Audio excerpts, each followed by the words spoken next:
honesty, and hard work. We're here to support you, celebrate with you, and encourage you to make the things you love. We believe in the power of community. We believe in giving a damn. Yeah. We believe in face-to-face connections, in learning from others, in hugs and high fives.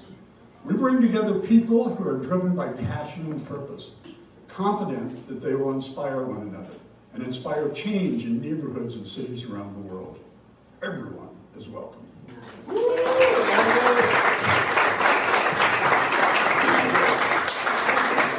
Thank you so much, Andy.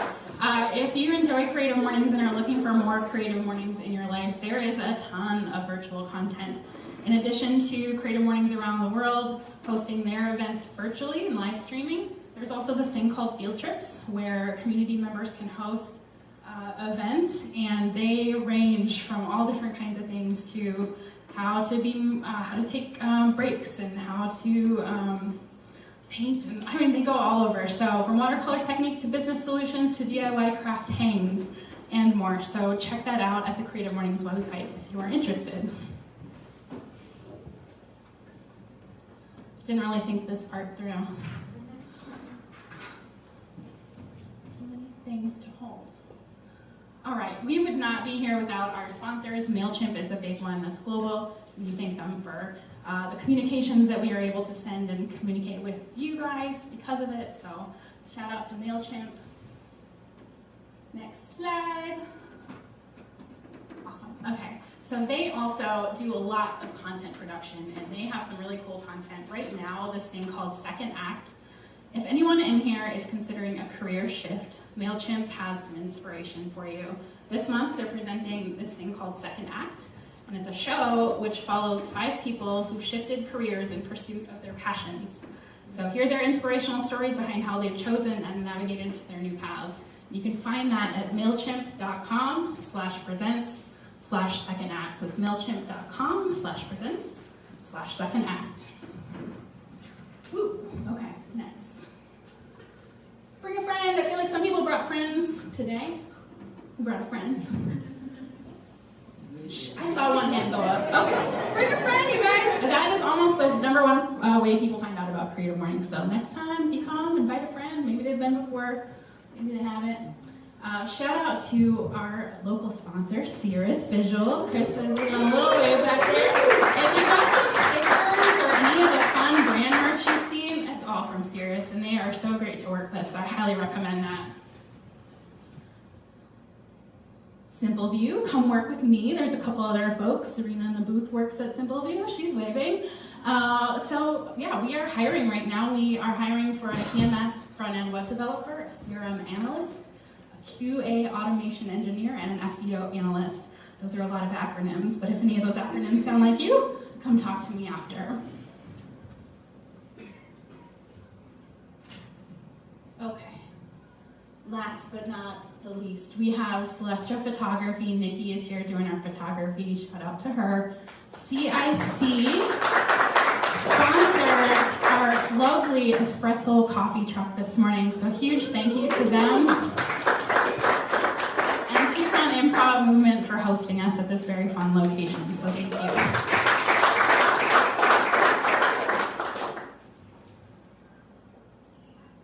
If you're not already, follow us on Instagram, and that's at Sam_Tucson. Fun fact, we have these cute little sticker gifts that are in Instagram that you can find with the search term Tucson is creative, and if you use that hashtag, we like that, because then we can see what cool stuff you're posting. Also, shout out to Fabian for those cool animated gifts. And now, the reason we are all here to talk about the theme of acceptance. So I'm going to read this brief little thing for you. Kind of get us in the mode of May's theme here. Acceptance is weaving into your story what once caused you pain, and still might to this day. You welcome that creature into your home, tend to its wounds, and feed it out of your hand. Acceptance is knowing that this feral animal lives side by side with your tender house cat of a heart, always. I thought that was really funny. Tender house cat of a heart. Yes, I think I have one of those. So, with that, I'd love to invite Justin up. Justin is the CEO of Greater Tucson Leadership and the founder and director of Tucson Improv. Did I get that right? I'll let you introduce yourself fully, but let's hear it for Justin and thank you.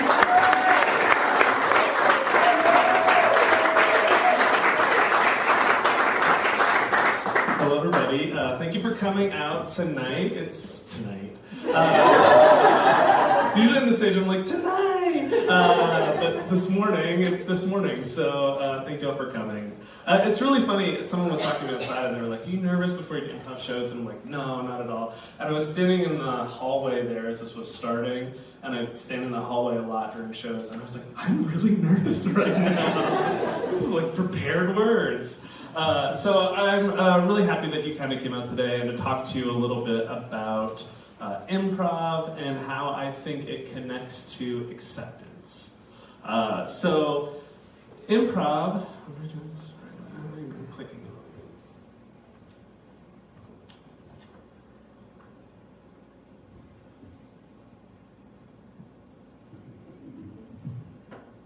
I told Serena I was going to tap my butt if I needed her to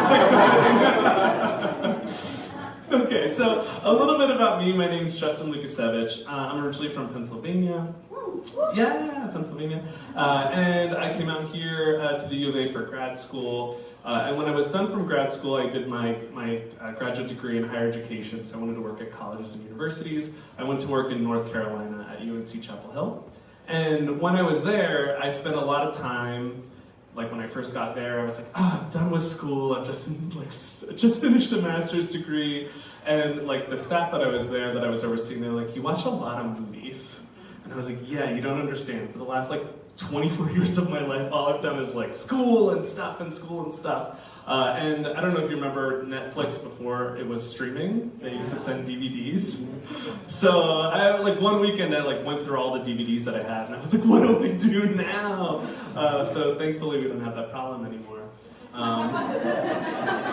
But that was really, really great for probably about a month, and then I was like, I gotta do something with my time. This has been a nice rest, but I need to kind of do something. So I was looking for a hobby because I didn't have those at the time. And I was like, I'm gonna go take this improv class. And I was really lucky to end up in a place where there was an improv theater, and the people that were there had trained in Chicago and kind of moved back to their hometown to, teach this stuff to others. And once I was doing improv and I was kind of finding out the idea of yes and, which we'll talk a little bit today, I was like, wow, in my life when I've been most successful, I was using the skills of improv. I was using these things to be successful, and I wasn't really thinking of it in that terms, but once I learned those, it was easy to understand kind of how these things that we're doing on stage to improvise, to make something up together, are skills that are really successful in life. So I do believe that improv, the skills of improv comedy, can be a life philosophy. How many of you have heard of the idea of yes and? Yeah, most people. It's really funny, because if you asked this question 5 years ago, you'd get 4 or 5, and now it's in the zeitgeist, corporate people are like, yes and things, and we'll synergize. So I love the idea of yes and. The idea is, yes, I'm going to agree to what's happening here, and I'm going to add information to whatever's happening. Yes, this thing is going on the stage, it's just the two of us together, we're making something up, I agree. And here's some details about that. Here's what I think about that. Here's my perspective about that thing. And sometimes people are it's just yeah. And it's not necessarily that, right? It's I'm going to listen to what you're saying. I'm going to take that, and I'm going to give you something back that's directly related to that. How many times have you been in a conversation with somebody, and you're not even listening to what I'm saying. You've already tried to formulate your response. And you're in improv, we really try to get away from that. We want to be in the moment. We want to listen to what's happening. We want to kind of be processing it quickly and then respond. So, what I've done is I've pulled a couple improv quotes from improv folks. And I'm going to use those to kind of frame the conversation today. So this one is from Rob Riggle, and he said, listening is the key when you improvise. You put a lot of pressure on yourself to create, to be generating information and trying to be funny. But if you just listen to what's being said to you and then react honestly, you will generally get better results. When we teach classes here, the first thing that I tell people is that improv is not about trying to be funny. It's about working with the other people and building something together. That's where the comedy comes from. That's where the fun comes from. And I really like this quote because it talks about listening. And this usually, like, people don't believe me when I say this, but improv is more about listening than it is about talking. The funny comes from people really, really listening to each other and then working together to create something. And people think a lot of times it's like, how do I tell a joke? How do I make this thing funny? How do I do kind of the thing? And really, it's so much more about listening. And when I say that to kind of the one-on-one students or to anybody, I keep trying to say to, like, if we had a world where people actually, like, listen to people more, what an amazing place that would be, right? Like, truly listen to people. And, how, amazing would that be? So hopefully in improv, we're helping people do that a little bit. So the next quote is from Del Close, who a lot of people consider like the father of modern improv. He helped create a lot of the formats that we perform today, but he said, fall, then figure out what to do on the way down. And I really like that as connected with this Tina Fey quote where she says, you can't be the kid standing at the top of the water slide overthinking it. You have to go down the chute. Yeah, I love those two quotes because they really kind of encapsulate something that's important about improv, which is you kind of have to make big choices and you kind of have to go before you're ready.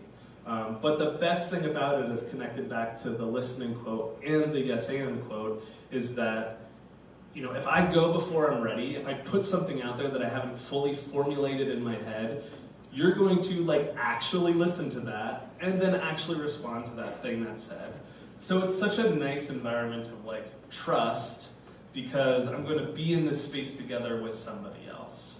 And I think that those two quotes really lean back to this month's topic on acceptance because what could be more about accepting than I'm going to jump into something and I don't know what the outcome is yet, But I know that because I've kind of created this environment with these other folks, that the outcome will be good, Maybe it won't be funny, but it will be good because we're going to listen to each other and we're going to create something together.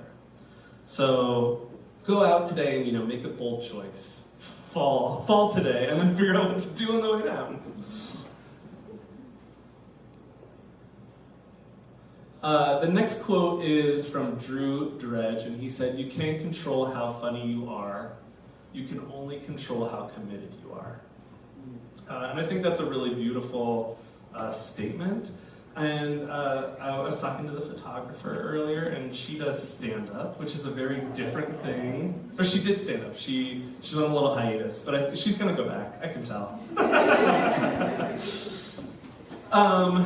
It's like a very different thing because you go out there and you have a lot of control over what you've already developed. You've refined and refined and refined. In improv, we've not developed anything ahead of time. So we can't control how funny it's going to be, but we can control how committed we are to what we're doing. A lot of times we perform with a bunch of people, 6 to 8 people at a time on the stage. And what I always tell my teams is, we only can be as good as the least committed person on the stage. Because as the audience watches, if there's 5 people up here and we're on the moon and we're floating around and picking up moon rocks, and one person's right? Yeah. The audience is going to be bloop, they're not on the moon, right? And I think of a lot of times, I work with Greater Tucson Leadership. I used to work at the University of Arizona. And I used to always tell this to my teams there. We only are as good as our least committed person, right? So we have to be in this thing together. Especially in the world of improv, we're all we got on the stage, right? So we have to be committed together. And I also think a lot about this quote, because people will come here, right, and they'll watch an improv show, and I don't know if it's going to be funny or if it's going to be fun or whatever, but we can control the controllables, right? So if people come here and, the sound works well and the place feels clean and we come out, we're excited, we smile when we enter the stage, we enjoy the audience as we kind of get started. All those controllables, if we do something that maybe isn't the best thing ever, or a scene doesn't go super well, the audience will forgive us because we're committed. They're going to see us being up there in a committed space. And then when we get to the next scene and it's really funny, they're like, I forget about that last thing, right? Because I watched these committed people do something interesting together. Okay, next quote is from Sashir Zameda. She was on SNL a couple years ago. She said, I just followed the fun. I just followed the things that I was really interested in, and it turned out to be what I needed to do. I really love that quote. There's like another quote by Steve Jobs, and it's like connecting dots backwards. It's like, I couldn't connect the dots forward, but I could connect the dots backwards when I look back in my life. And in improv, we have a phrase that's called follow the fun. So if something funny happens in a scene, if something fun happens in the scene, do it more. Do it again. And I feel like that's like a really enlightening thing for people in improv. When they come and take classes, I was like, that was fun, do it again. And people are like, can we? And I think it's because in the world we spend a lot of time not kind of following that philosophy, or not always letting what's fun in our lives be more of our lives. And I think that's, I connect this really back to acceptance. It's like, follow the fun and it'll lead you to the next best thing. It'll lead you to the next right thing. And when I think about starting this location, this place, I don't know, 20 years ago, I wasn't like, I'm going to own an improv theater in Tucson, Arizona. Here I am in Hershey, Pennsylvania. But throughout my life, I was always like, okay, this feels good, how do I do more of it? Oh, I'm doing improv. This really makes sense. I'm going to take another class. Okay, I'm learning all these things that about how this theater runs, what's good about it, what's maybe not as great about it. If I get into a space where I can open my own, how do I change those things to make this place even better when it comes to here? When I arrived in Tucson, there wasn't an improv theater here yet. So I was like, okay, I'm gonna start a thing. What do I want that place to look like? And as I look back, I was like, wow, I have this leadership experience, I have these improv experiences, I have this kind of organizational development pieces, and then it becomes this place right here. And it's amazing because I'm really lucky because all those things led me to create space where people can be creative and people can accept for who they are and accept other people for who they are and actually listen to each other and create really amazing content on the stage. And there's a lot of moments that I feel really lucky to be able to be a part of that process. And before I started this 10 years ago, 5 years before that, I didn't know that I would be here. And 5 years before that, I certainly didn't know I would be in North Carolina learning improv. So follow the fun.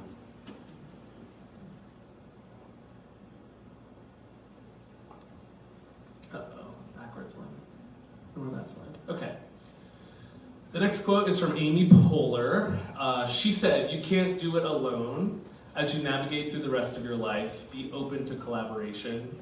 Other people and other people's ideas are often better than your own. Find a group of people who would challenge and inspire you. Spend a lot of time with them and it'll change your life. Nobody is here today because they did it on their own." That kind of goes back to being committed and being connected. But I love this quote because improv is a team sport. We do it together. We can't do it alone. Stand-ups do it alone, and they're sad. Improvisers do it together, and we're happy. So if you want to get into comedy, think about that. Just kidding. Stand-ups are great too. We love stand-ups. We have a loving rivalry. But I think a lot of times when I think about this quote, I love the be open to collaboration, and other people's ideas are often better than your own. There's a lot of times when I'm doing improv where I'm like, I got a great idea, and I come out on stage and the other person initiates first. They kind of get the first word out. And then I have to say, cool, let go of what I had, right? Because I now have to be, I'm in their scene. I'm trying to think about how do I help them really get their idea across. And usually whatever they're bringing is way better than what I had in my head. There's a guy on one of my improv teams, his name is Daniel Kirby. And we do a show on Friday nights where people tell stories, and then we improvise based off the stories. So I'll be standing on the side and I'll be like, I kind of have a half-baked idea. I don't know what this is, but I'm just gonna go out and do it. And whenever I'm in that space, I'm like, you come here, because I know if I give him a half-baked idea, he's gonna make it a really awesome idea. And I think that's one of the great things about improv, and also some of that acceptance of like, I got something, but you're gonna make it better. You know, oh, you got something, I'm gonna make it better. Because we're listening, we're collaborating, we're being in the moment together.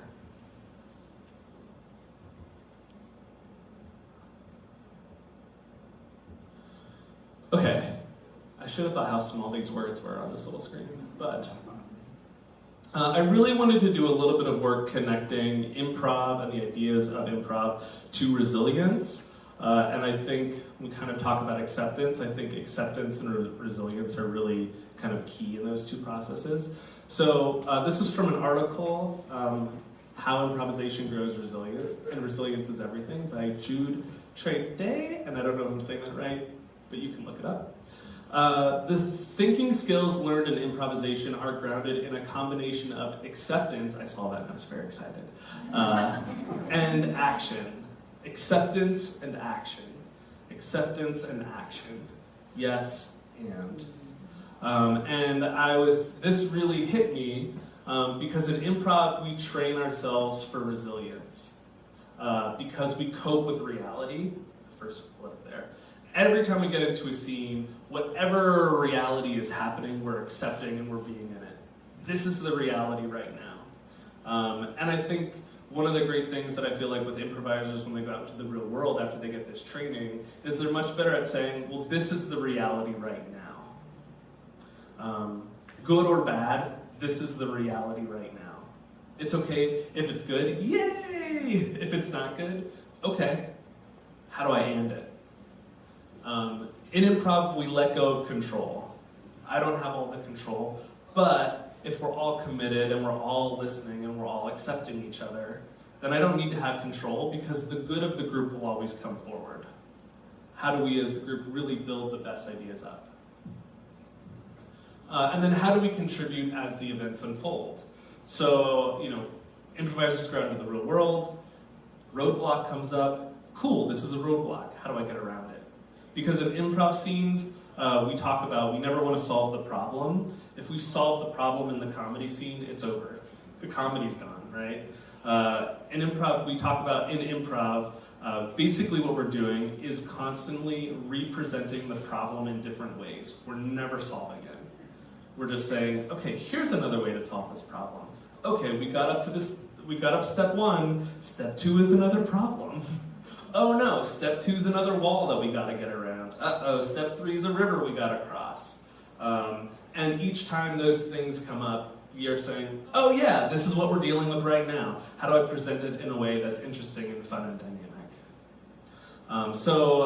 If you've not taken an improv class, you should. If for anything, just because learning some of these skills, right, just help us cope with the reality of the world, which is sometimes good and sometimes bad, as we know. Okay, here's the last thing. So I heard that on the way in, some of you were nervous that I was gonna make you do improv. And I'm going to. No, just kidding. The last thing that I want to talk about, which is kind of related to the last thing, and we say this a lot in improv, is the audience doesn't know we've made a mistake until we've told them we've made them a mistake. So whatever's happening in the scene is the thing that's meant to happen until we come out of the reality, right? We stop collaborating, And then the people are like, oh, that didn't feel good. That felt weird. They disagreed. They didn't agree where they were at. And that's when improv breaks down. So I've been in a lot of, I was in a short form show, which is like Whose Line Is It Anyway, and people have seen that. And we were doing a thing, and the person started doing the complete wrong thing. They were thinking of the next game. And it was hilarious, right? Everybody in the audience was knew that it was happening, and then they knew that it was happening, and their eyes lit up, and then they were like, well, this is what we're doing now. And then we just did that thing, and it was wrong, right? But it wasn't wrong because that's what was meant to happen. And after the show, everybody talked about that the most. That was the thing that they remembered the most. So when mistakes happen, that's the reality that we're doing. So we're going to model that a little bit for you today. I have a friend, her name's Zarina. I want you to clap for Zarina.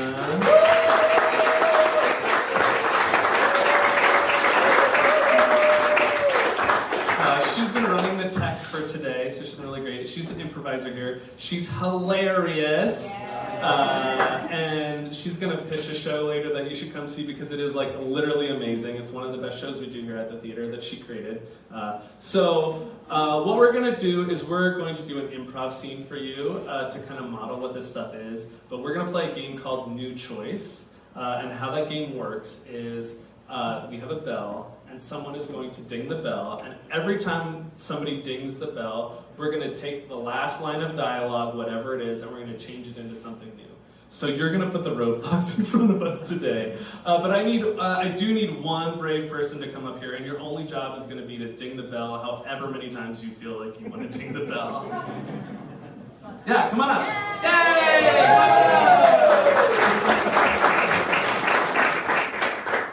Yes, and. Okay, this is Hannah. Clap it up for Hannah.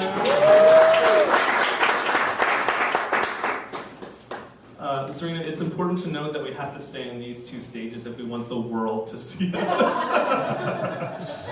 Okay, so what we need to prove that this is all made up is a suggestion of a really good word, not a boring word, a good word. Popsicle. Popsicle? Oh, it's such a great word. New choice.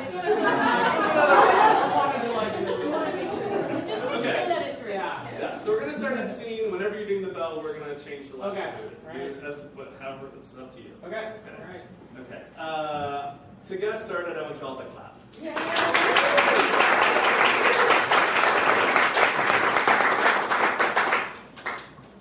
There's no more cherry. No! I know. It's okay. It's not okay. It's okay. It's not fine.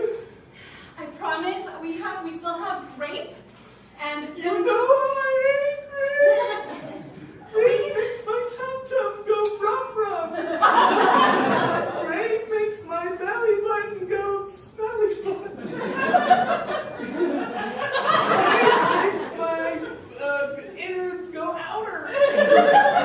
Yes, but okay. How about if Mom, you know I will not go to school without a grape.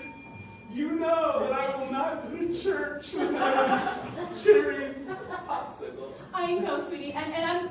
What if just if I just scrape some ice? What if I just take all of these and throw them at you? And then Is that what Jesus would do? Is that what Moses, the most important apostle, would do? Sweetie, I just don't know what to do. I mean, I should have bought only the cherry kind and not the multi-flavor ones. I'm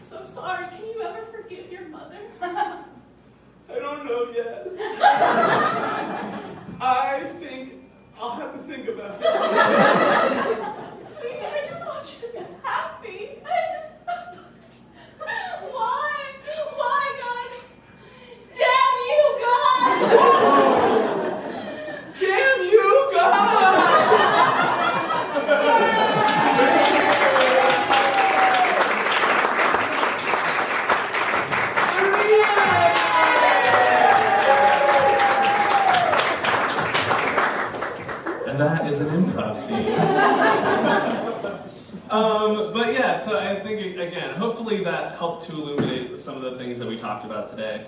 Just two people being committed, listening to each other. And I think, I don't know, at the beginning of that I said no right away, right? But it's important, and I think this is an important takeaway always from like improv and yes and, is that yes anding something can be saying no, right? I hear that, I hear what you're saying, that doesn't feel good to me, no. And I think that's an important thing to remember, because sometimes when people talk about the improv philosophy, it's like, I'm going to say this and you're going to have to do it. And I think that's an important part to recognize is not true in this, right? It's not I will do whatever you say, it's I will agree that what you're saying is the reality of this right now, but I may have a differing opinion. But hopefully with that, we also saw that, you know, when the ding happened, right, it was a lot of fun, right? And we weren't, you know, we didn't solve the problem. I didn't get my popsicle, right? But we continually presented that popsicle in a new way. What is this? How is this affecting these two people? And before I go to church ever again, I'm going to eat a cherry popsicle because I think it's needed. It's so good. Clap it up for Zarina one more time. She's so good.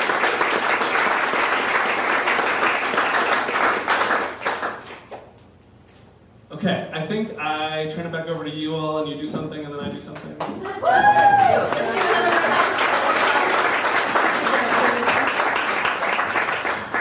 Thank you guys all so much for being here. Thank you, Justin. Yes, and it's time for questions. But before we start questions, we want to give you guys food for thought. We want to give you guys an opportunity to turn to your neighbors and think about what questions might be in your mind. So, first, my name is Emily.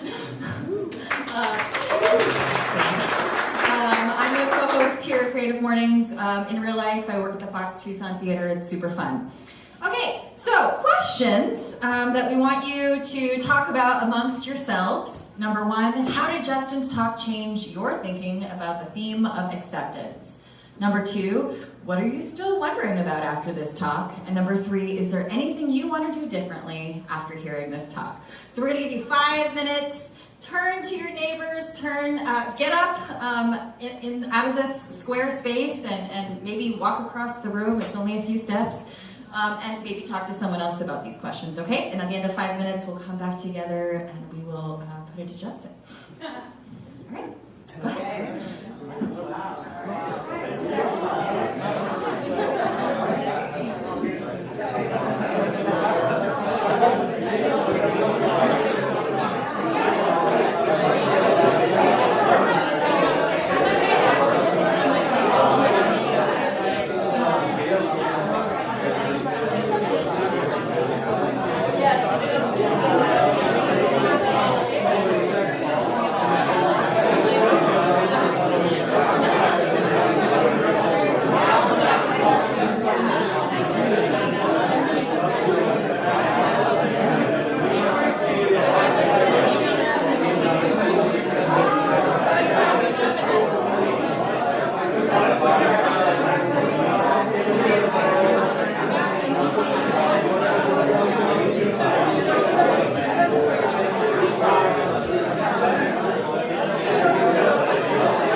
Does everyone feel like they met their people and you added some thoughts to your brains and you're ready to ask the most amazing questions in the history of the universe? Sure. I'm so glad. All right, so let's go ahead and get started. Yeah, go right ahead, Jessica. What made you decide to take the fall into going to your first improv experience and jump down that road? Yeah, so I had done theater a lot. Like, I'd done theater in high school, I did theater in college, and not as a major or anything, but kind of for fun. And when I was younger, I said Whose Line Is It Anyway, but my brother and I used to watch that. He was older than me. We have a very jokey relationship with each other. And I was like, I want to do this. How do you do this? And kind of was always a thought in my mind, oh, that'd be fun to do, but it never, the opportunity never presented itself. And then, as I kind of said, when I was done with grad school, I was living in a new place where I didn't really know anybody, and it was interesting because I'm from Pennsylvania, so I came to Arizona for grad school, and I have an aunt that lives in Arizona. She lives up in Phoenix. So my transition out here wasn't super hard because family was pretty close, and I don't know, I just kind of got into it pretty quickly. When I moved to North Carolina, the first year was harder than I thought, and I kind of put together that okay, it's an 8-hour drive home, or a 2-hour flight home, or it's a flight out here. So I think that was just different. That was a different experience. And so I was kind of, the first maybe 6 months, I was is this the right choice? Did I make the right choice? I was I need to go do something, because sitting here and thinking that is not helpful. So I was just looking at things, and I think on our employee website, I think if you as a UNC employee, I got 10% off the first class or something like that. And I was improv, okay, let's go do it. And that's kind of how it all started. Yeah. I have a question for when you're performing with a group and there's varying ages and experiences. I imagine that sometimes references come up that maybe someone doesn't get. Yeah. And kind of how do you approach that? If I reference Barney and someone doesn't know who that is, I'm just trying to figure that out, because there's so many pop culture references, and I feel it's just growing with the internet. Yeah. And what people know and what they don't know. So I'm wondering how that works. Yeah. That's a really great question. We kind of joke around that you can always have one time of not knowing something, and then if it comes up again, you got to know it. So the great thing about that is if something comes up on stage that I don't know, we'll go back there. The green room is back here, and we'll be what was that? Or a quick Wikipedia, and then it's okay, now I know 2 things about that band that I never heard of before, or that TV show that I've never seen, or whatever. So there is a little bit of education of okay, how do I know things? But on the other side of that, the really great thing about improv is that if I don't know anything about Barney, the version of Barney that I create on this stage is the version of Barney that exists in this world. And if somebody's in the audience and they know Barney, they're I am a Barney stan. Purple dinosaur, yes, right? And we're doing everything wrong, they're gonna really enjoy that, because it's they are messing everything up. Silly gooses, or if I know a lot, if I'm a Barney stan, I'm his sister the Triceratops, yeah. I could sing this song, I remember episode 12 where that thing happened. If I could be really specific in my references, then the people in the audience who understand Barney are going to be oh wow, he knows Barney, right? But the great thing about, and I think kind of acceptance or yes and, is that either answer is correct. Either way to go is correct. When I do improv a lot, I always tell people that for everything that happens when you yes and, there's only 2 options: yes or no. We don't want to live in the middle. We don't want to make a middling choice. Improv's not subtle, right? It's I am so into that, I hate that. And that will push the action forward. Either answer is correct. You just have to make one. So I have a question as a former theater high school improv kid. Let's say you guys bombed. Mm-hmm. How do you how do you guys accept that as a group? Like, I can feel like it would be like, I don't know, like a collective experience with like a bummer, you know, like audience is not loving it. So like, what do you do in that case, or do you feel like you can often like bring them back, like if you're just not vibing with the group of people, you know? Yeah, that's a great question. I think that so it depends. We do lots of different types of shows here. There's some shows where people will do the whole show, an hour and 5 to 10-ish. There's some shows where you're maybe like 20 minutes of it, or half an hour of it, or 10 minutes of it, or whatever. If it's like shorter, you're like, whatever, 10 minutes. Sorry, everybody, for that terrible time. You know? But in the show that we do on Friday nights, we do 2 halves. So we do an intermission, and we'll be like, okay, what is this audience like laughing at? Like, what are they enjoying? What are they like not enjoying? Like, what didn't work about that? And then we'll kind of do a little bit of strategy of like, okay, we got the second half, like this audience really likes Barney references, so let's give them more Barney, you know? Or this audience really likes like bigger characters, so we're all gonna go play these like really big wacky characters. Or they're more cerebral, so we're gonna play like more cerebral. So like we can do like halftime adjustments. Yeah. If the show doesn't go well, we talk a lot about that this is disposable, like it's disposable comedy, like who cares? We care, right? But like you have to like let that go. For me, I'm about 10 minutes away in the car, 15-ish away, so I'll give myself the 15 minutes in the car ride home to be like, what happened, what was that, what went wrong, what went good, and then I try to like let it go. Yeah. Acceptance? Yeah. No, Yeah. I had the pleasure of being on your stage a few years ago telling 5 stories from my own life and watching you guys act them out, which was just one of the greatest nights of my life. So thank you for that. Oh, thanks. But because it made me see like how ridiculous the stories were and how ridiculous I am thinking about them. But I just want to make a comment, Justin, for everybody here. I'm an artist and I'm a creativity coach as well. And I just had a wonderful experience the last couple of weeks of working with an assistant of mine who flew in from out of state to help me in the studio. And I have opened my practice to become more of a collaboration because she's so smart and she's become like my muse because she understands my head and the weird things I want to do. So we started saying yes and to each other in the studio. And it occurred to me, and I said to her out loud, wow, this is amazing. Like, studio art is improv. And if we treat it with yes and, it's this really open playing field where anything becomes possible. And it's so respectful. It's not just about acceptance, it's about respect. Because it's like, I'm not going to make you wrong. I'm just, you suggest I layer these materials in this way. I go, yes, and.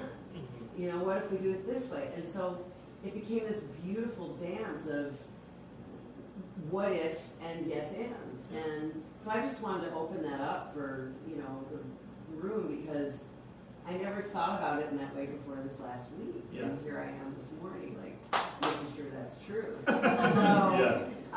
So, thank you for what you said. I really enjoyed hearing that. Awesome. But I also really take it in my own life and feel that it's a way to really open things up and make the best work of my life this last week. Oh, that's awesome. Yeah, we always tell people when they're taking classes or whatever that every conversation you have is an improv scene, really. Yeah. That's all it is. Everything is improv. We have time for 2 more questions or comments. Anything else? Oh, go ahead. I'll go again.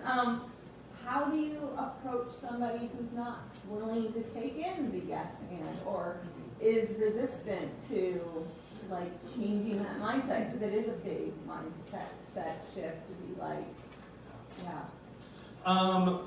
there's a little bit of a joke in the community that if like you're a jerk, it won't work. Like if you're really a jerk, people just won't want to play with you. People won't want to be in a team with you, and then you kind of get weeded out. But we really tell people like it is a mindset shift. You have to, like improv training is retraining your brain. The way that we like interacted on the stage is different than we would interact in real life. So you have to like, you either want to do it or you don't. There will be lots of people who will be resistant, but I think it's just, When I like coach people or train people, I'll be like, stop. Did you hear what you just said? No. Like, say yes to that. And then you do that enough time and you realize that like the better outcome was saying yes than being like no. So you just beat it in. We'll say that to Adrian Hall. Yeah. Whatever you just said, don't. Anybody else? Yeah. I'm wondering how much you might, especially be, with Creative Tucson leadership, the idea of like working with companies to really develop this kind of collaboration and improv not being funny, but yes and really taking a different approach. Have you done much with that in the community? Yeah. Thank you. We do corporate training if you would like to hire me. But yeah, it's like definitely nice to kind of take these like activities and we'll go out and we do improv, and it's not really improv, it's more like the games of improv that like kind of teach the skills, and we'll do that a lot with like corporate groups if people are interested. And we talk a lot about like brainstorming, so it'll be like you could do like little circles of like yes and, so it's like, okay, what's a problem we have in our company? It's like, oh, the kitchen gets dirty or something like that. It's like, well, we could set up a weekly schedule, and then the next person's like, yes and we could color code the schedule. Yes and we could put the schedule in a light bright, and then it would be fun to do it. Yes and I'm gonna put it like broadcast it on our live streams, and then it gets ridiculous, right? But sometimes in the ridiculous, there's a really good answer. You're probably not going to put a light bright, but maybe it is, right? Maybe it is like, we're going to put a light bright in the kitchen, and then we'll change it around every month, but that'll remind us to clean up after ourselves. I don't know. So we'll do that a lot and see what happens.